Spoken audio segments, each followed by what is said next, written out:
They say the defendant's use of signal. By defendants here, we're talking about Secretary of Defense Pete Hegseth and Tulsi Gabbard and John Ratcliffe and Marco Rubio and some others, the people who are on this chat group. Their use of signal presents a substantial risk that they have used and continue to use signal in other contexts, thereby creating records that are subject to the Federal Records Act, but are not being preserved as required by law. That sums up why they brought... They broke the law, boy.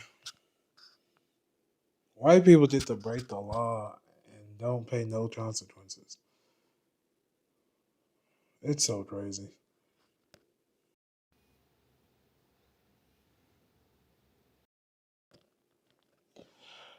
After this, we're on to Joe Budden and his nudity bare ass case. This lawsuit in one sentence. We know you're trying to hide and not preserve stuff as you are required by law to do, and we're going to sue you to make sure you do.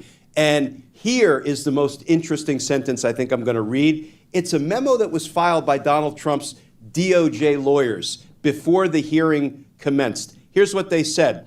They said, Judge, a restraining order ordering us to collect up and preserve this signal chat and deliver it to the National Archives.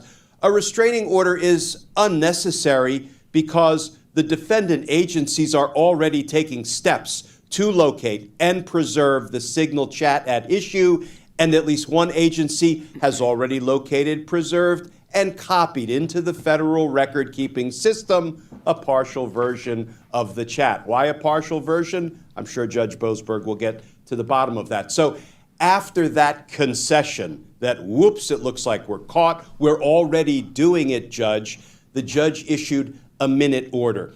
And what I will say, in typical Judge Boasberg fashion, when I was reading the reporting about this 20-minute court hearing, it seemed like a very civil, even cordial affair. The judge started with something that is classic Boasberg. I've known Judge Boasberg for decades, worked closely with him, tried murder cases with him.